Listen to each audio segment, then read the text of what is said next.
temporarily inflated incomes, rather by special income supports. There are many also who may not be reflected in these statistics, as people experiencing homelessness or with precarious and migratory status are not included in the census. Quebec and all the provinces are currently experiencing a rental housing shortage, the worst we've seen in 15 years in Quebec and the worst we've seen in the province. In this context, rents are rising even faster. Discrimination is increasing, and rents for the few apartments available for rent are much higher due to lack of rent controls. Despite the acute affordable housing stock is rapidly eroding, and the residential insecurity is now affecting more and more tenant households.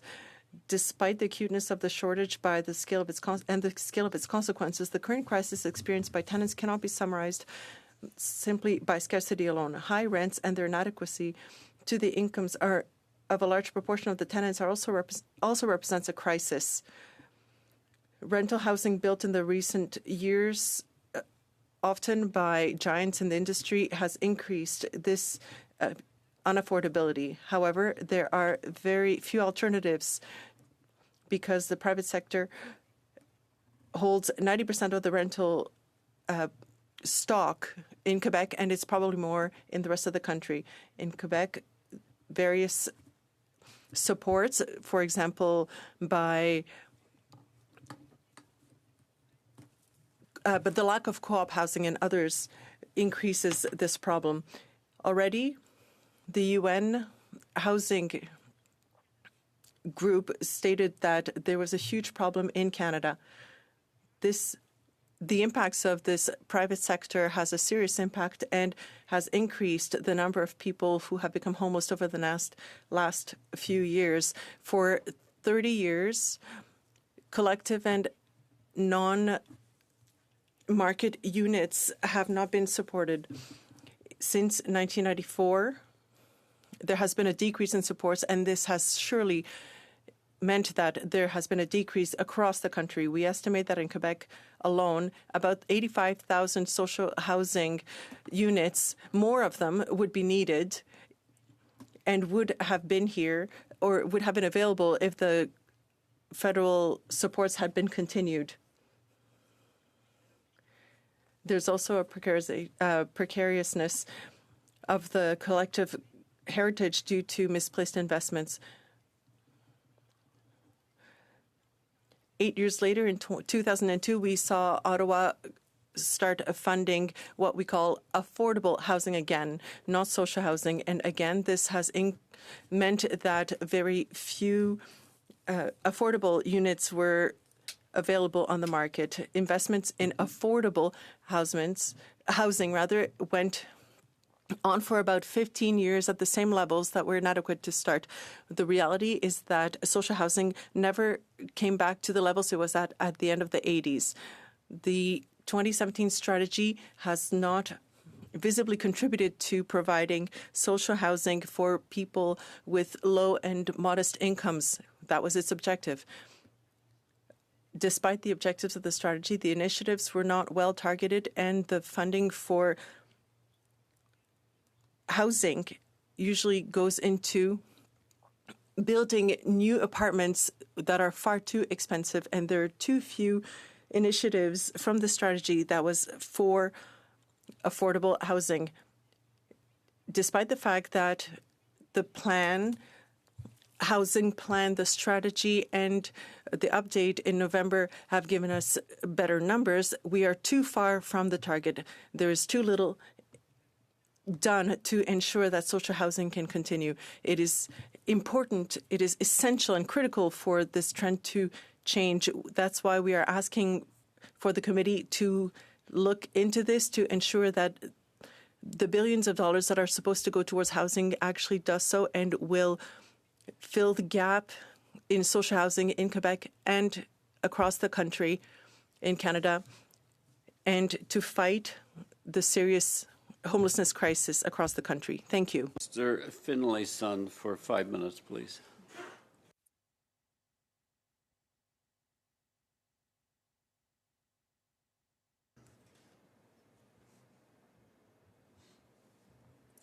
Yeah, it's a privilege to be here this morning with you from Vancouver. I'm Jock Finlayson, the Chief Economist of the independent Contractors and Businesses Association, which is actually the largest construction association in Canada. We've got about 4,000 or so members and clients. And we also operate a very substantial employee health and benefits business, in addition to our work on behalf of the construction sector. We think construction's got an important role to play in moving Canada forward in this fast-changing and increasingly competitive world. It's a big industry, as I'm sure the committee members know, accounting for about 8% of employment across the country, a little bit more than that here in the province of British Columbia. The word crisis, I think, is overused in Canadian policy discourse, but in the case of housing, the term is probably warranted given where we're at today. The Canada Mortgage Housing Corporation has done some studies suggesting the last time housing was affordable, as they define it in Canada, was 2 decades ago. The lack of affordable housing is rooted in insufficient supply relative to population growth and rates of household formation. It's become an important barrier to improving and even maintaining living standards in many parts of the country, and certainly here in Metro Vancouver, which I would describe as ground zero for Canada's housing challenges. The rapid population growth that we've experienced over the past couple of years has played an important role in aggravating the pressures we see in housing markets. It is quite striking to see how quickly Canada's population has been increasing relative to peer jurisdictions, 3.2% growth last year, and probably a number fairly close to that, I would predict, for 2024.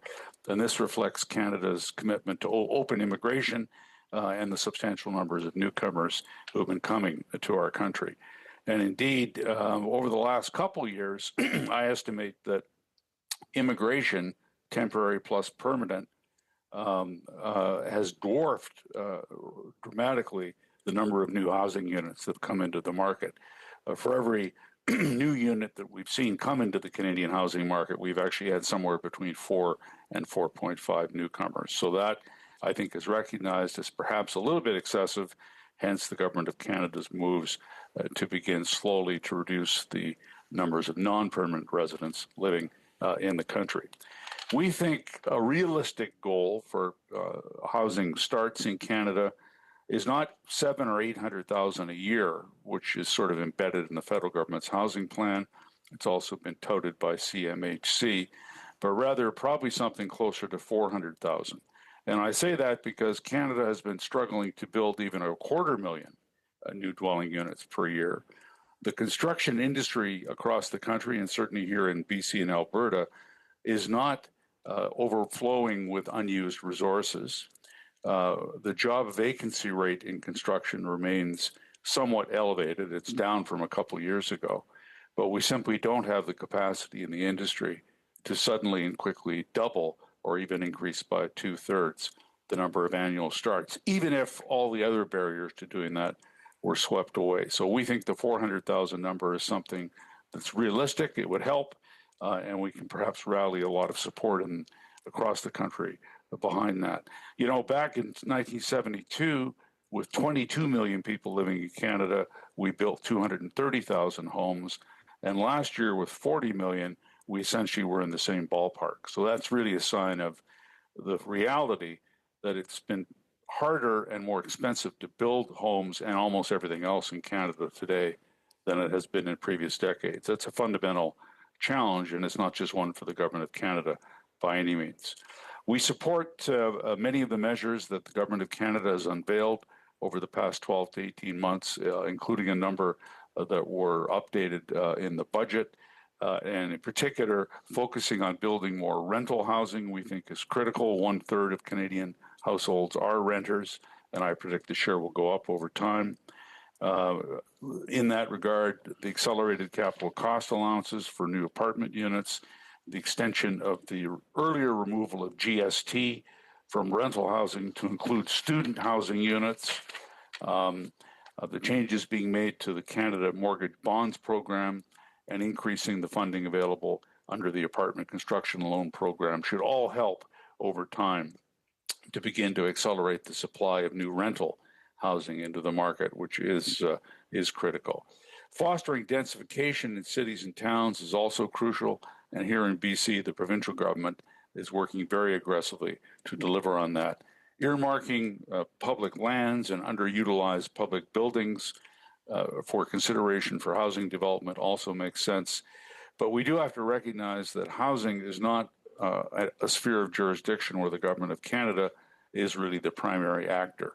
A lot of the decisions, most of the decisions around new development, zoning, land use, densification, community, the rules that shape community evolution are determined by local governments and by the provinces. So the federal government can assist, it can create incentives, it can create sort of sticks and carrots, but it doesn't ultimately have the final authority. Finally, a comment on labor supply, Mr. Chair, and then I will end. We estimate that about 2% of permanent immigrants to Canada in recent years have ended up moving into the construction trades. Construction is 8% of the Canadian workforce. We think that the immigration selection criteria for permanent residents in Canada should be tweaked to put a higher priority on skills that are relevant to the construction industry. Thank you for your patience. Thank you, Mr. Finlayson. Now to Mr. Oleksiak for 5 minutes. Thank you very much for the opportunity to speak to you today. My name is Danny Oleksiak. I'm here from Vancouver. I'm a writer and researcher with the Sightline Institute and a co-founder of Abundant Housing Vancouver, Canada's first modern YIMI group, which we started back in 2016. And I think there's some good directions with the Housing Accelerator Fund, but I wanted to talk about how it's not, in our view, it's not nearly aggressive enough. And to do that, I wanted to start with the first house that to kind of set the groundwork for that, the first house that I lived in Vancouver, which I moved into in 1990 as a small child. My parents bought it for $100,000 in Vancouver. Now, inflation adjusted, and I had to stop and think about that number for a while when I looked it up. $207,000 for a detached house in East Vancouver. I mean, housing being that cheap back then, you could actually afford a lot of it, even if you were poor. It had all kinds of knock-on effects. For example, there wasn't nearly so much public drug use back then. Even broke people could afford housing. And there's a lot of talk today about the cost of new housing. Is it affordable enough? Who is it for? But I think these questions miss the point so much as to be almost dangerous and misleading, because what happened is not that new housing got too expensive, but that existing housing became a lot more expensive because of a shortage. We built so little housing since 1990 that the old houses got expensive. And again, going back to that old house of mine, it's now assessed at $2 million. It's a 100-year-old house, 112 actually, and the land under it is now assessed at $1,951,000. The building's assessed at just $90,000. Again, the problem is not so much that new housing is not affordable, it's that old housing, more precisely the land under it, got really expensive because of a shortage. And you can actually walk down that old street, it's East 11th Avenue, and what's remarkable is it looks almost exactly the same. A couple of the houses have been rebuilt, torn down and replaced with new houses, but there's no apartments. Until recently, the relevant zoning code for what we used to call RS1, it stated right at the top that the main goal was to preserve the single family character of the neighborhood. And it does look mostly the same.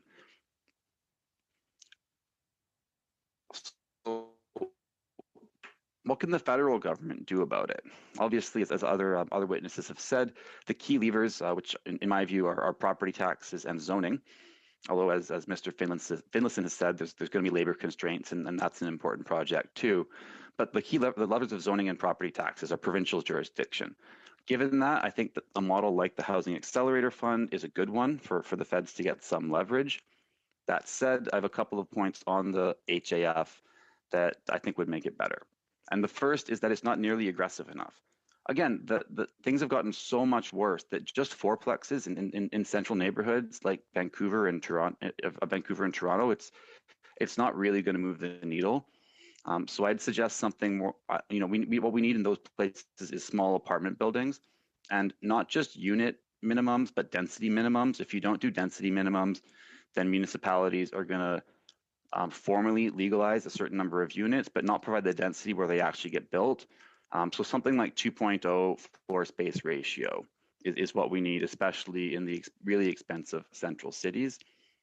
And then finally, property taxes are exceptionally low, especially in British Columbia. And municipalities are begging poor. They're saying they want more infrastructure funding. So I would also propose that the future version of the Housing Accelerator Fund ask provinces for matching contributions for infrastructure from property taxes. All of this new wealth has been created in land equity, and it's just not going to be possible going forward. And most of that's really tax sheltered. Meanwhile, we're trying to run a whole government off of income taxes, corporate taxes, all these other taxes. But there's a huge amount of wealth that's been created in property, and we have very low property taxes. I think something like the HAF could actually double its effectiveness by asking for matching contributions. And I'll just close by bringing us back to the $207,000 house to remind us of how far things have gone, and to encourage you to be a little bit bolder given how far we've gone. Thank you very much. Thank you, Mr. Oleksiuk. We'll now begin with Mr. Aitchison for 6 minutes. Thank you, Mr. Chair. I'll actually start with our last witness there, Mr. Oleksiuk. You mentioned the Housing Accelerator Fund. In terms of your criticisms of it, I probably share most of them, but do you think it makes sense that the Housing Accelerator Fund is sending money to cities that, aside from maybe not doing enough in terms of density, are also in the same step increasing the cost of their development charges, for example, at the same time? It's a good question. I mean, in terms of, I agree with the general sentiment that those charges are too high, and the shift from property taxes to taxes on building is a problem.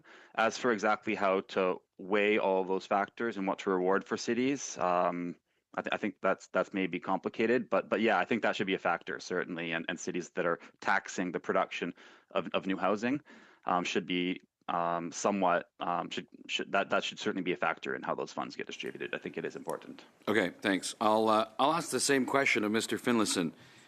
In terms of the local costs and fees and charges, do you think it makes sense, Mr. Finlayson, that we have a federal government that, among its many programs, has a $4 billion fund that they're giving money to cities based on promises to be better, while at the same time those cities are increasing the cost to build?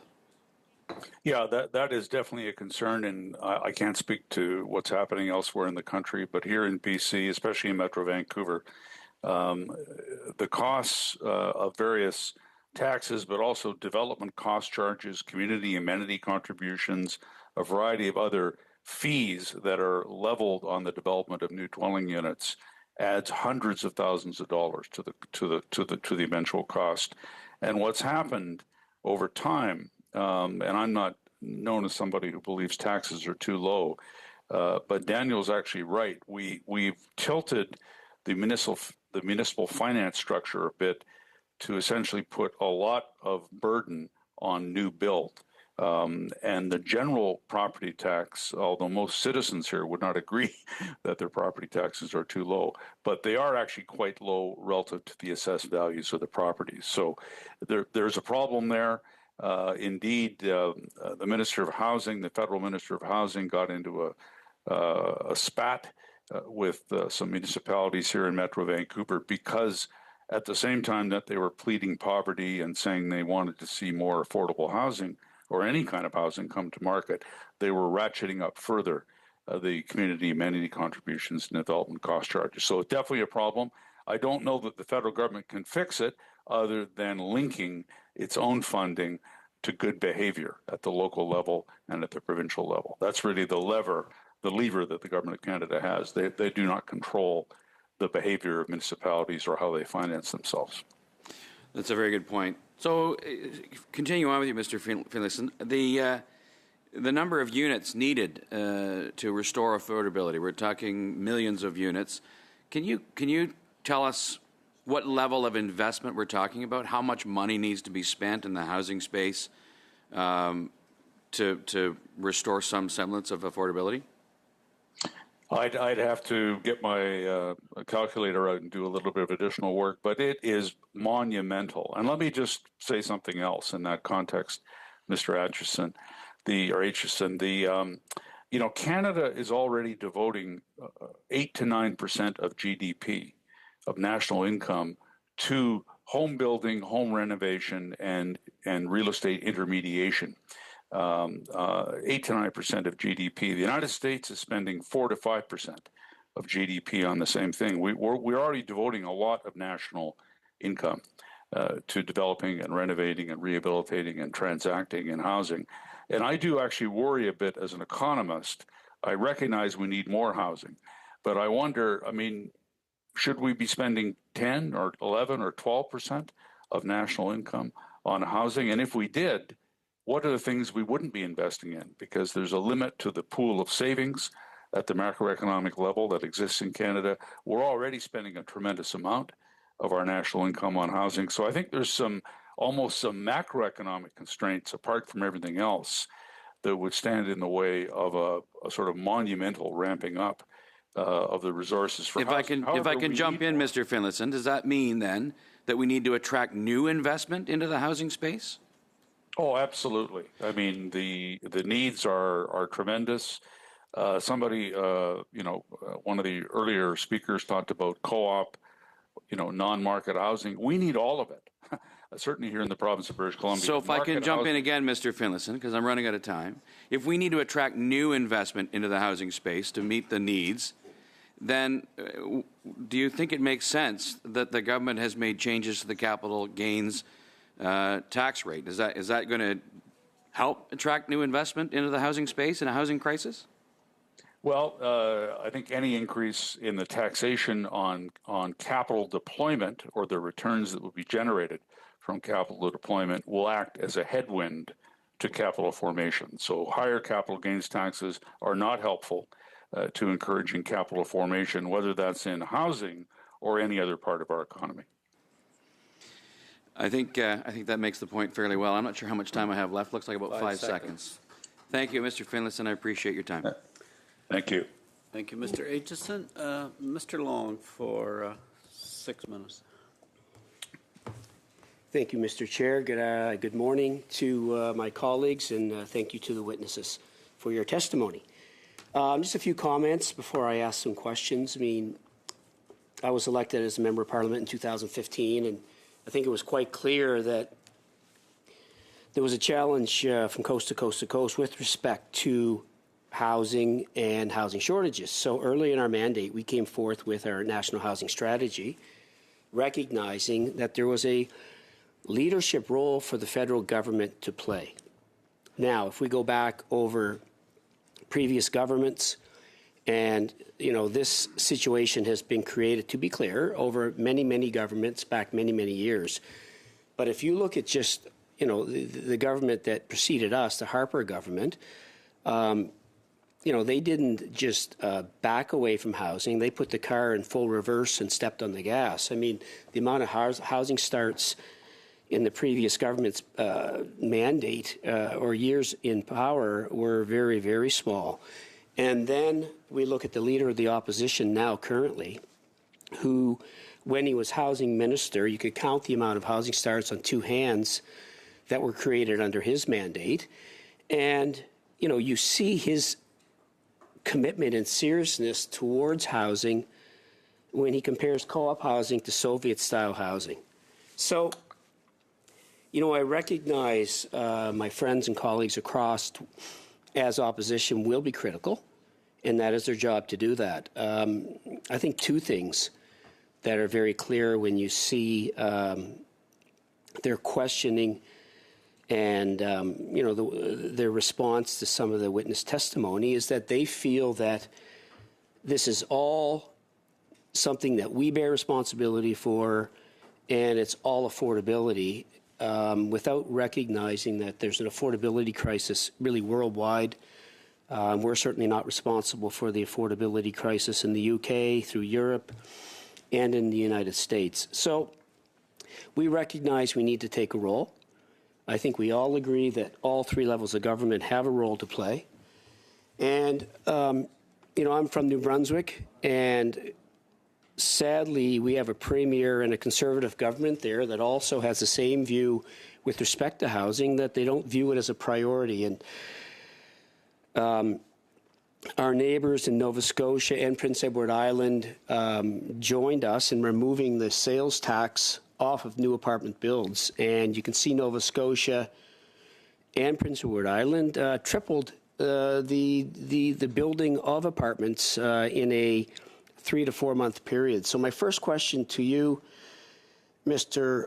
Oleksiuk, is how important is it that provinces do join us on the removal of the tax on new builds? And what can we do to entice other provinces to take a more leadership role when it really is their file? Thank you.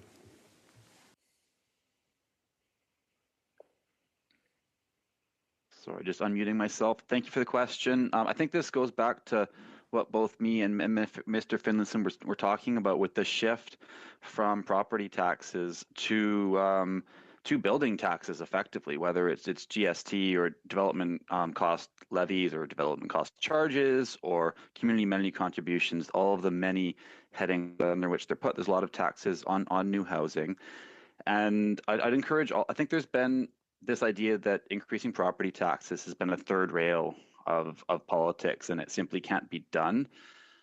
Given how bad things have gotten and how poorly incumbents have done by following that logic, I'd encourage you to think that that's actually not the case, and that shifting all of the costs onto new people, onto young people, onto builders, and then not taxing incumbents at all has not been a hugely successful strategy for incumbents. So what can be done at the federal level, given that that's provincial contributions? Again, as I said in my introductory remarks, I think tying that kind of a tax shift to housing accelerator funding in the future is something that could be considered, because municipalities are not using their tax base to contribute, and they're asking you at the federal level to effectively raise income taxes and corporate taxes to fund these kinds of things.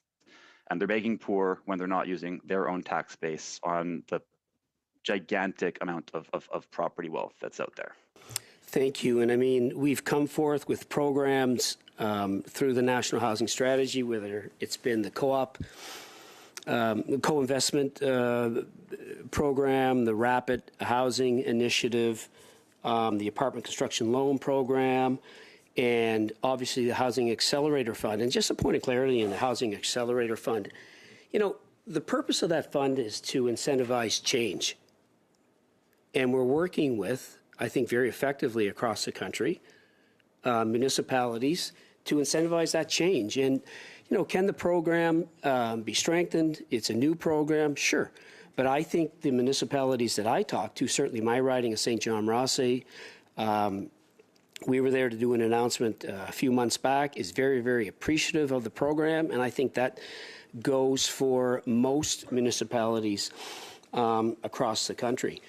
And just as a point of reference, too, all of those programs that we have come forth with, the Conservative Party has voted against. And, one of the ones is a right to housing. And that right to housing was embedded in our National Housing Strategy.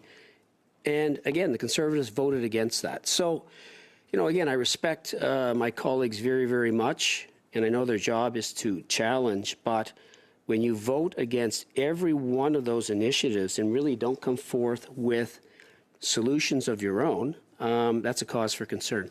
Thank you. Your time has gone over, Mr. Long. We'll now move to Madame Chabot for 6 minutes. 6 minutes for Ms. Chabot.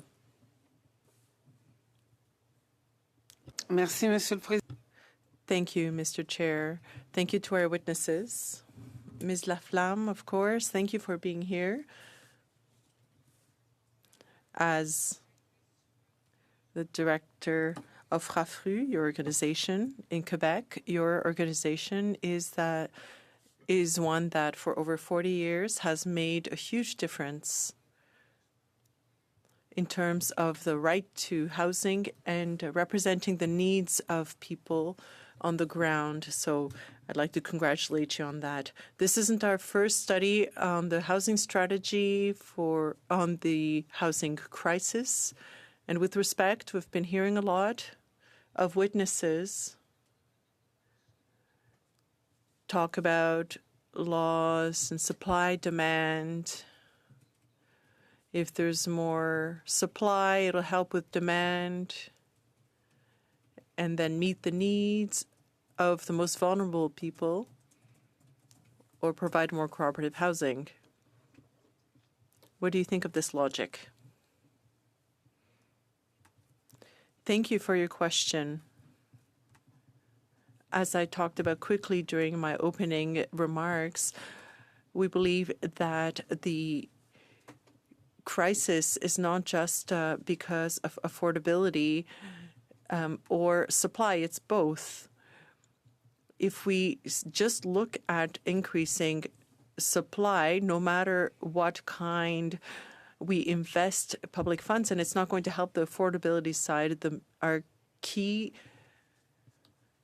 criticism of the strategy is that despite the objectives, which were to decrease the number of households that desperately needed housing, the funds went mostly to increasing supply with affordability criteria that were quite insufficient. That meant that many billions of dollars were invested in building new housing, but very few results were seen in terms of increasing the number of social and community housing available. That's the crisis. We see social and community housing offer or the supply stagnate for the first time in Quebec, and the fact that federal funding is not being dedicated to increasing this kind of housing has contributed to that. Ms. Chabot, I must say that recently there's been a little bit of hope, but we're racing against time. Since 2017, we've been asking for investments, the billions being earmarked for the strategy, the housing strategy, be rededicated to be invested and prioritize social nonprofit housing. We feel like we've been heard very recently, but the programs haven't all been created yet. So we need to act now before even more billions are spent to make sure they are spent in the strategic in a strategic way. We have a few ideas.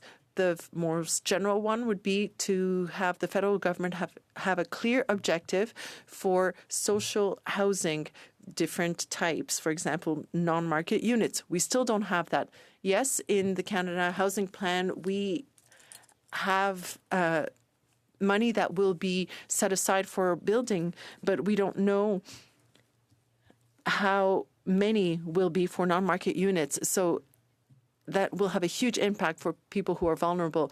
Now, in terms of the Affordable Housing Fund, it should go entirely to the non-for-profit sector.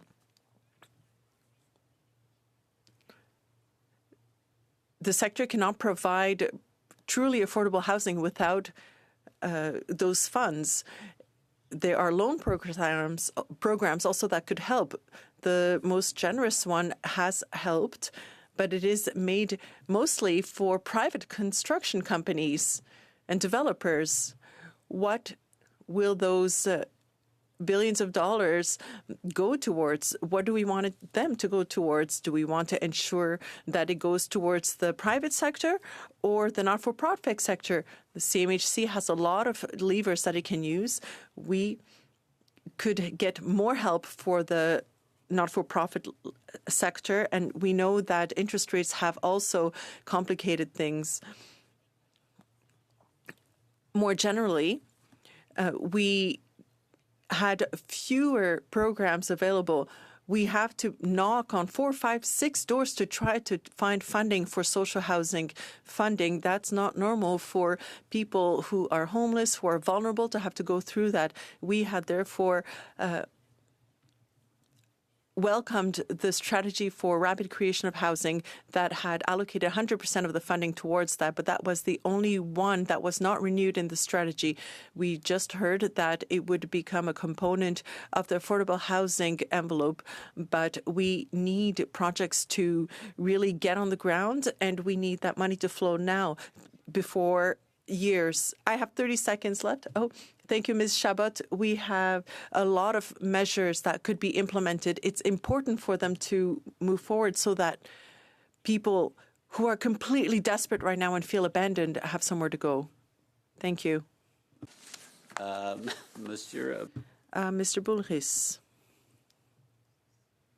6 minutes. Thank you very much, Mr. Chair. Thank you to the witnesses who are with us this morning for this important study. I'll continue with Ms. Laflamme. Ms. Laflamme, thank you for working with us, for being here, rather, and for all the work you do in Quebec for years now to defend people who have a crying need in housing. You were quite clear in your opening remarks. There's 6 million households that spend more than 30% of their income on housing, and that puts them in poverty and in a precarious situation. You kind of gave us an overview of the strategy that started in 2017. Over $40 billion were spent, but have not met people's needs. There's about $40 billion coming through that strategy. We often hear that affordable housing has, a lot of definitions. For example, 80% of the median market price, for example. But you are stating clearly that the logic should be the opposite. It shouldn't be according to the market, but according to people's ability to pay, so that they don't have to spend 25% of their income on housing. That $40 billion that's remaining in the federal strategy, how could it be used to build housing that meet that logic, respecting people's ability to pay rather than the market? Good morning, Mr. Boulris. Thank you for your question. It's an important one. That's right. Setting affordability according to the market has its limits, especially looking at this current situation in Toronto or Vancouver, for example, or elsewhere in Canada. The median values are exploding. Affordable housing that is being funded on the private or public sector will perhaps not remain affordable over time. That is the main characteristic of social housing, whether it's not-for-profit or housing projects or social housing projects. There is a collective heritage, and it's ensured that future generations' needs will be met, as well as the very immediate needs of the people on the ground. A few examples of how the billions remaining could be spent through the strategy. One of the huge issues is the public lands. I didn't mention it during my opening remarks. There's a lot of emphasis put on that in the budget, but there's no guarantee that these lands would be used for not-for-profit or non-market units, in part or in whole. There are projects with the CMHC and others where there are very low criteria, such as 20% to provide social housing. So that's not going to meet the needs. And, there's just not money for loans. So we have to be careful of how public lands that have already been paid are used. Secondly, for the rent protections program, to try to get out of speculation on housing needs to be improved. There's too little proportion of the housing market. We have to act against speculation, but it doesn't help new housing being built, but the affordability could be more maintained if rental buildings were removed from that speculation element. And thirdly, this is huge for us, the fund for affordable housing needs to go entirely to the not-for-profit sector and to the non-market housing sector. And there's not even $5 billion for that right now for social housing out of $40 billion to be spent. The funds that are being earmarked, the public funds need to go towards affordable housing, and the non-market sector needs to receive the message that go ahead, you can build.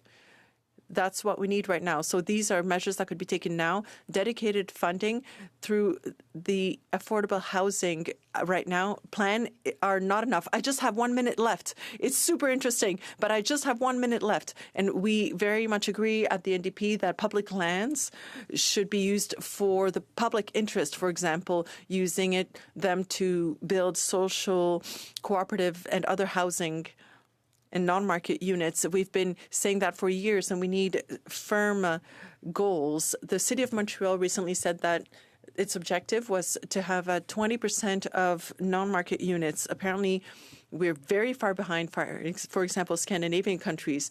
Do you agree that the government should work to increase that proportion, for example, achieving that 20% across Quebec and Canada?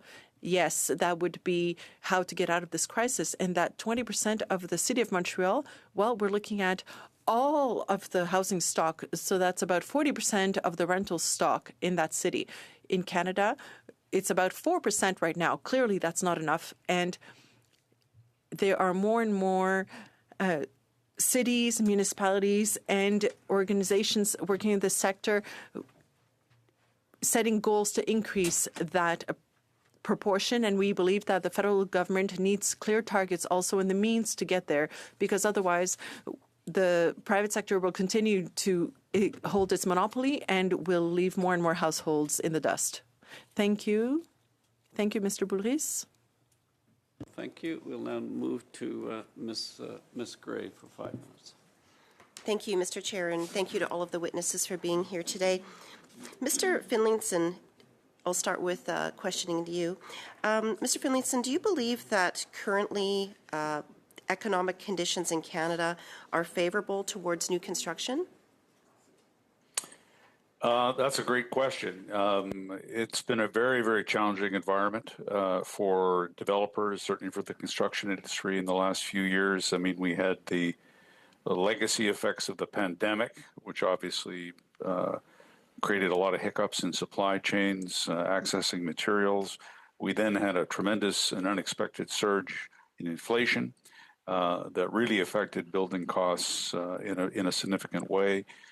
We then went through a period of labor shortages, and those have eased to some extent as the economy has cooled off, but we do remain constrained on the supply of skilled labor. And then interest rates went up. So the cost of money for all businesses, whether it's construction companies or home builders, developers, has gone up. So it's been a very, very challenging macro environment at a time when policymakers want to see housing starts accelerate. Instead, they've actually been decelerating over the past couple of years because of that macro environment. Great, thank you. And actually, just on your last point there on interest rates and in service and in the servicing costs of debt, are you hearing from your members of projects being put on hold or being canceled altogether because of debt servicing costs, which are, of course, still very high due to the interest rates being high? Oh yes, here in the Lower Mainland and in BC generally, there's many projects that have been paused. In other words, land has been assembled. Developers were planning to proceed to build a tower or a townhouse complex, but because of the higher cost of money, because of the high inflation and the tremendous escalation in building costs, also, increasing charges, levies, fees on new development, and the affordability challenges that so many households are facing, it has led to a significant pause in development activity. I think that'll come back if interest rates keep falling, but it's not helping in the short run, that's for sure. Thank you. Will the increase in capital gains tax increase construction of new homes, or could it hurt investment in new home construction? Well, from the private sector side, increases in capital gains taxation will have a dampening effect on, as I mentioned earlier, in response to one of your colleagues' questions, higher capital gains taxes will have a dampening effect on capital formation in the market economy. Now, maybe government will use some of the revenue to try and offset that, but in the market economy context, higher capital gain taxes will have a negative effect on home building for sure. Okay. Do you believe the Liberals' budgets, including the most recent one with spending of billions of dollars, will move the needle on housing affordability?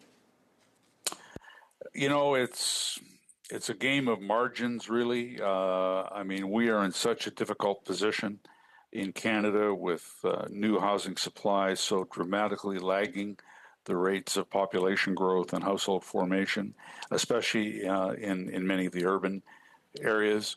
I think the measures in the budget and the other components of the housing plan will help. Some of what BC is doing here in our province will help, but it's not going to fundamentally move the dial in the short run. This is going to take a long, long time, and just a reality check, if I might. The BC government has put $2 billion aside for low-cost financing for non-market rental housing, and $1 billion on top of that in grants. So that's a $3 billion commitment, and they're expecting an extra 5,000 to 10,000 units to be developed over a period of several years with that pot of money. So it's that's quite a bit of money for our province. Very modest impact. Thank you very much. I'm almost at the end of my time here, and so, Mr. Chair, I would like to move the following motion, and then I would like to speak to it first. So. Housing is so important, and we need to continue this conversation, and so therefore I'm moving the following motion.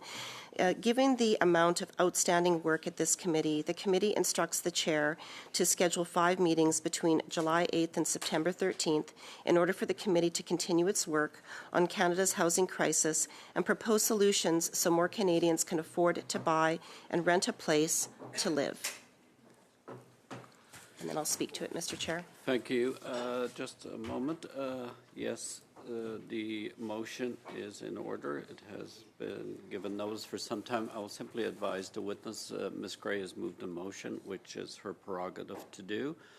I, as chair, have to deal with this motion before we return to the witnesses, so I would ask you to stay there while we deal with this. So I'll go Ms. Gray to speak on it, then I have a speakers list. Thank you, Mr. Chair. So this motion is very important. At this committee, we deal with so many issues that are important to residents in my community and across Canada, and of course, housing is one of them. And just even over the last 24 hours, a couple of headlines include Global News, Calgary Shelter for Seniors Feels Housing Pressure. Toronto Star, it's more expensive to buy a Toronto home now than in January, even after the Bank of Canada's rate cut. We've also seen in Quebec, Vivre en Ville housing director commented on the fast approaching July 1st moving day as being the worst of our lives. And this allows us to do important work over the summer, and this motion is in a way to continue the work that we can do in a way of scheduling fairly, sometimes that work for everyone. That's why it's not committal as to the specific days and times. It does allow for a lot of flexibility so that we can continue to work on solutions for the housing crisis that Canadians are facing. Thank you, Mr. Chair. Thank you, Ms. Gray. I have Mr. Fragascatos, then Ms. Falk, Ms. Ferrari, and Mr. Aitchison on the speaking list. Mr. Chair, the Conservatives have every right to put forward a motion, and I see all of them want to speak to it. However, it is more important from my perspective that we listen to witnesses whose testimony is very important here today. And with that, Mr. Chair, I move that we adjourn debate on the motion. Okay, it's a dilatory motion that must be dealt with. Mr. Fragascatos moved adjournment on the debate of the motion of Ms. Gray. Madam Clerk, I must deal with that motion. A recorded vote on the motion of Mr. Fragascatos to adjourn debate. Mr. Fragascatos? Yes. Mr. Long? Yes. Mr. Collins? Yes. Mr. Coteau? Yes. Mr. Van Bynen? Yes. Mrs. Gray? No. Mrs. Fall? No. Ms. Ferrari? No. Mr. Aitchison? No. Madame Chabot? Oui. Monsieur Bouquet?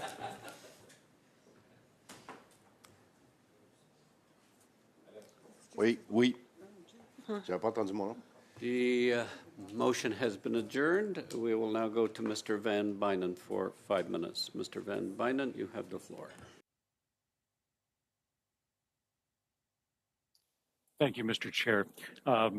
As a municipal mayor for over 12 years, I tend to get a bit frustrated with some of the conversations that we had relative to development charges. New development requires things like pipes and roads and wastewater and facilities. And I sometimes get a bit frustrated in thinking that municipalities have a money tree that they can go to pay for these infrastructure requirements. Having said that, I totally agree that this takes an all-of-government approach and that the overall model needs to change. I'll go initially over to Ms. Laflamme. Do you think that the lack of investments in co-op and affordable housing over the last 3 years have contributed to the affordable housing stock today?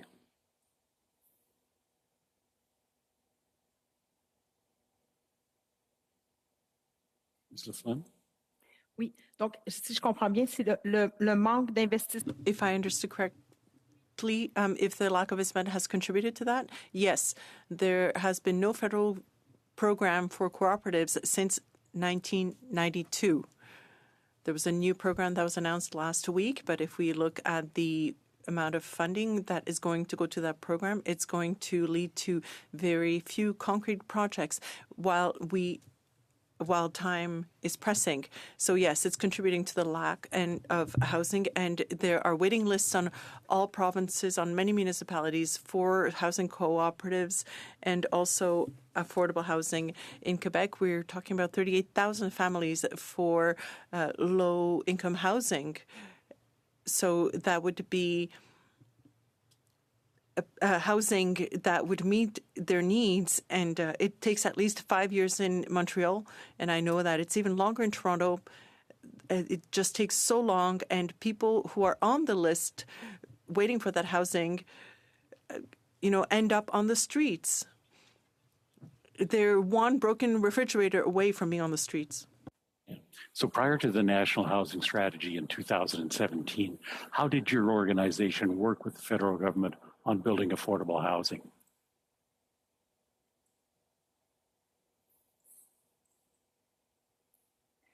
La question s'adresse toujours à moi?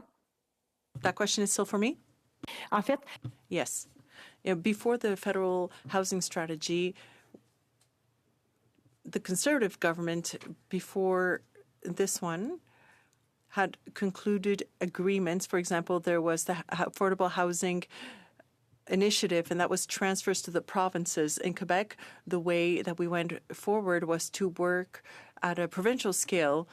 We worked with the Quebec government to set up a Quebec affordable housing program that for 25 years provided funding for non-for-profit, non-market units and other types. So the federal government provided too little, but before that, over the years before 2017, we got some of the funding through other initiatives. But I'll say again, the funding was not enough. We had never more than 3,000 units funded per year in Quebec.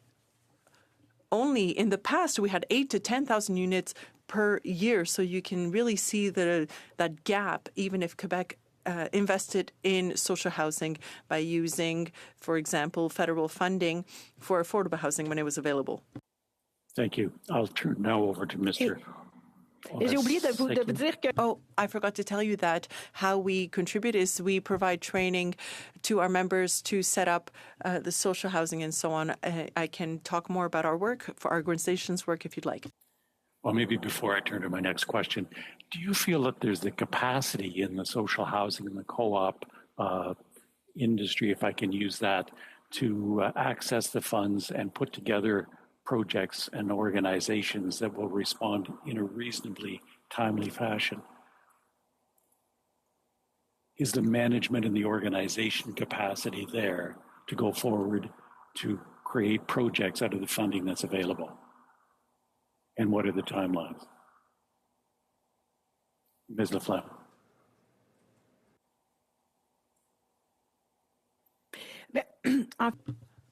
Well, I don't believe that, well, currently, the way the architecture of federal programs are set up based on the strategy so far have not chiefly allowed us to provide funding for non-market and cooperative housing because unlike what we saw in the past, they were not self-sufficient programs that would allow for a government funding that would also be supplemented by municipal and tenant money also. Yes, thank you, Ms. Laflamme. Mr. Van Bynen, the committee has resources to conclude with 2.5 minutes for Madame Chabot and Monsieur Belarus. Agreement, Madame Chabot. What? Okay. Madame Chabot for 2.5 minutes. No? Merci. Thank you. Thank you to everyone, but thank you, Ms. Laflamme, especially for your contribution. Your organization held an important conference on June 9, and that was very interesting to see because, as you said, there are progresses being made, but not enough, not quickly enough. But it's thanks to organizations such as yours that are contributing to the situation. I'd like to hear what you have to say about this situation. We are not going to get out of this crisis if we don't put a stop to the lack of affordability at the same time as the lack of supply. How concretely can we act to take measures quickly enough? It's the province's job to do that. It's not the federal government. And so that's where governments could act. What the federal government could do is to invest massively into cooperative housing and to ensure that new plans and programs meet the objectives. There are billions of dollars on the table, but we clearly need to attach and dedicate that funding to the not-for-profit and non-market sector, and we need to ensure that the priority goes to that sector. We need to make sure also that groups that can't knock on so many different doors have access to a self-sufficient format to build that housing. Thank you. Monsieur Belarus, to conclude. Merci beaucoup. Thank you very much, Ms. Laflamme. You won't be surprised to hear my question. I asked the same question of Ms. Oula, previous witness. Mr. Legault, the Premier of Quebec, recently said that temporary immigrants and residents were 100% responsible for the affordability crisis. Do you agree? I believe, based on what we said today, the answer is no. Thank you. That clarifies things. Now, to continue in terms of the federal responsibility, we tried to make sure that for the recent budgets that there was money earmarked for social and cooperative and other affordable housing. And, for example, there is public land and buildings that could be repurposed for that. Does the federal government need to move forward, and does it have the ability to move forward alone to make sure that on its own land initiatives can take place for initiatives by the federal government itself? The answer is yes. We saw it on the housing plan, the ability or the willingness rather to work with other levels of government, for example, municipalities and with the provincial